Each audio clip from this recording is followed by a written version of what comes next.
ओम नमः शिवाय। मित्रों, मैं आचार्य चंद्र प्रकाश परम कल्याण साधन यूट्यूब चैनल में आप सबका स्वागत करता हूं। आज ओम नमः शिवाय मंत्र की शक्ति के बारे में बताऊंगा कि अगर आप नित्य प्रति एक माला का भी जप करते हैं तो आपको इससे क्या क्या लाभ हो सकता है, आपको अपने जीवन में क्या क्या प्राप्त हो सकता है।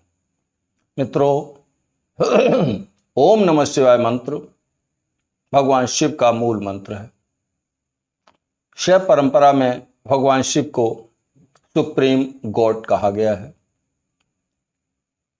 बताया गया है कि इस ब्रह्मांड का उत्पत्ति, स्थिति और प्रलय, ये तीनों कार्य भगवान शिव की सामर्थ्य के अंदर हैं, करते हैं। अब हमें क्या लाभ हो सकता है, तो पहले ओम नमः शिवाय को समझ लें। ओम एक ब्रह्मांडी ध्वनि है। ब्रह्मांड की सबसे प्रथम ध्वनि ओम है, जो हर समय हर जगह तरंगित होती रहती है, स्पंदित होती रहती है और सभी तत्वों को, सभी प्रकार की एनर्जी को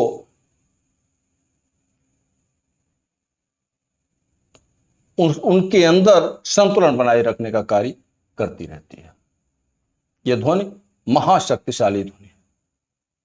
परमात्मा का नाम भी यही है। ओम परमात्मा का स्वघोषित नाम है।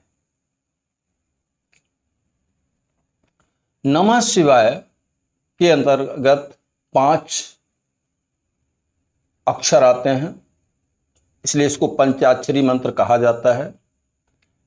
इनका अर्थ है भगवान शिव को नमस्कार करते हैं। ये तो मोटा अर्थ हुआ। एक एक अक्षर एक एक तत्व से संबंध रखता है। पृथ्वी, जल, अग्नि, वायु और आकाश, एक एक शब्द जो है एक एक तत्व का प्रतिनिधित्व करता है, उनके ऊपर स्वामित्व रखता है, उनके आपस में सामंजस्य बैठाने की शक्ति रखता है। तो जब हम इसका जाप करेंगे तो हमारे अंदर पांचों तत्व संतुलित रूप में हो जाएंगे। अगर असंतुलन है तब बीमार पड़ते हैं, तब हमको परेशानियां आती हैं। जब पांचों तत्व अपनी संतुलित मात्रा में हमारे शरीर के अंदर रहते हैं, होते हैं, तो हम स्वस्थ होते हैं। तो क्या लाभ होंगे हमें इसके जप से, समझ लीजिए। पहला लाभ तो यही होगा कि हमारे शरीर के पांचों तत्व संतुलित स्थिति में होंगे। हमें इनको परिवर्तन करने की शक्ति भी प्राप्त हो सकती है कि हमें किस तत्व की आवश्यकता कब है, हम उस तत्व को अपने अंदर बढ़ा या घटा सकते हैं। वायु तत्व की प्रधानता होने पर शरीर हल्का हो जाता है, उड़ने लायक की स्थिति बन जाती है। लेकिन ये एक माला में नहीं होने वाला है, ध्यान रखना। इसके लिए गहन साधना चाहिए। तो जो सामान्य लाभ हैं वो मैं आपको बताता हूं। जब एक माला का करना है, चाहे आप बगैर माला के करें, चाहे आप माला से करें। अगर माला से करते हैं तो रुद्राक्ष की माला ले लें, उस पर आप जप करें। तो जो पहला लाभ होगा वो ये होगा तत्वों का संतुलन।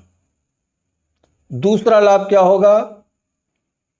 दूसरा लाभ होगा आनंद की अनुभूति। ये परम आनंददायक मंत्र है।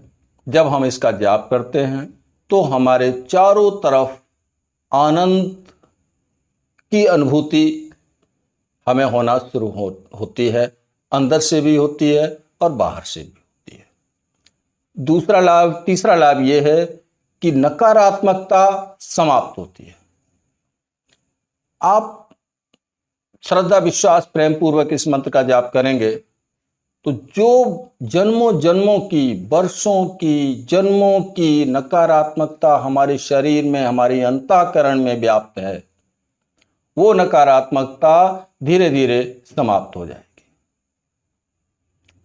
किसी भी प्रकार की शैतानी शक्ति के अगर हम प्रभाव में हैं, हम उससे निजात पालेंगे, उससे छुट्टी पालेंगे, वो शक्ति चली जाएगी।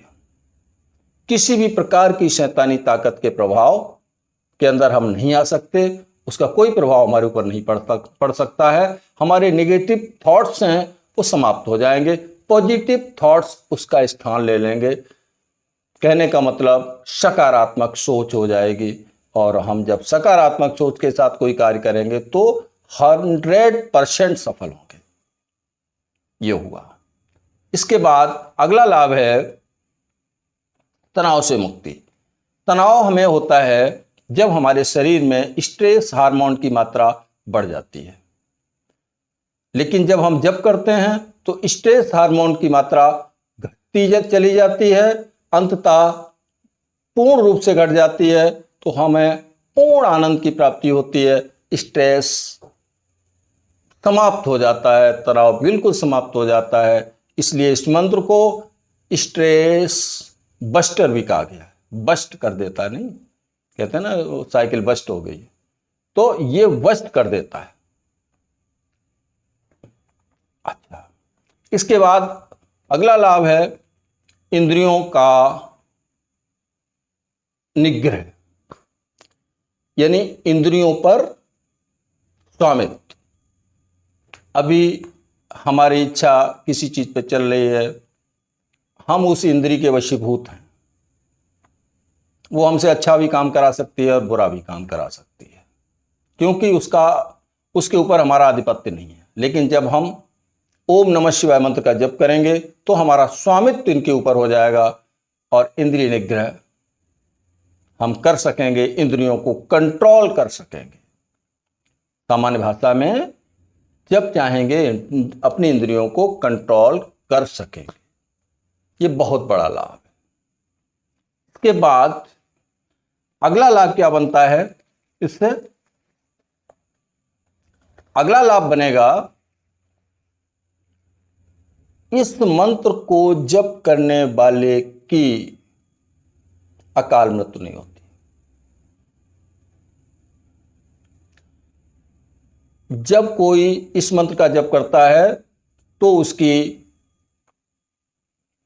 रोगों से छुट्टी हो जाती है, रोग धीरे धीरे समाप्त होने लगते हैं और उसे कभी भी अकाल मृत्यु का सामना नहीं करना पड़ सकता, क्योंकि मृत्यु के देवता भगवान शिव, उनकी आज्ञा के बिना मृत्यु नहीं हो सकती। तो ये लाभ हमें मिलते हैं जो सामान्य तौर पर मिलते हैं, क्योंकि हम सामान्य रूप से ही जप कर रहे हैं, मात्र एक माला का कर रहे हैं, 108 मंत्र रोज जप रहे हैं, तो उसके आधार पर हमें इतने बड़े लाभ मिल रहे हैं। ये क्या कम है? किसी भी मंत्र से इतनी कम संख्या में जाप करने पर इतने बड़े लाभ नहीं मिल सकते। ये मंत्र बहुत शक्तिशाली है। जैसे जैसे आप इस मंत्र का जप करेंगे, आपके आगे जप करने की संख्या बढ़ाने की इच्छा अपने आप शुरू हो जाएगी और आप इसके अंदर घुसते चले जाएंगे, आध्यात्मिकता में गहरे उतरते चले जाएंगे। इसका जप कब करेंगे? सुबह सूर्योदय के समय और सूर्यास्त के समय सबसे अच्छा समय है। दिनों में शुरू करना है तो सोमवार के दिन शुरू कर सकते हैं, त्रयोदशी को कर सकते हैं, शिवरात्रि को कर सकते हैं, यानी चतुर्दशी को भी कर सकते हैं। इस तरीके से आप इसका जब जप करेंगे तो आपको ये लाभ प्राप्त होंगे। जब करते समय हमारी रीढ़ की हड्डी बिल्कुल सीधी रहनी चाहिए। जब माला से भी कर सकते हैं और बिना माला के भी कर सकते हैं। माला लेनी है तो रुद्राक्ष की माला सर्वोत्तम, अच्छे परिणाम मिलेंगे। वीडियो अच्छा लगा हो तो इसे लाइक करें। कोई प्रश्न पूछने को रह गया हो तो आप कमेंट बॉक्स में कमेंट करें। चैनल पर पहली बार आए हैं तो इसे सब्सक्राइब करके बेल आइकन को प्रेस कर दें और ऑल पर इसे सेट कर लें ताकि आने वाली हर वीडियो का नोटिफिकेशन आपको मिल जाए। वीडियो देखने के लिए हम आपका धन्यवाद करते हैं और आगे हम बताएंगे आपको अगले वीडियो में कि 1.25 लाख जप से हमें क्या क्या प्राप्त हो सकता है। अब आपसे विदा लेते हैं। ओम नमः शिवाय।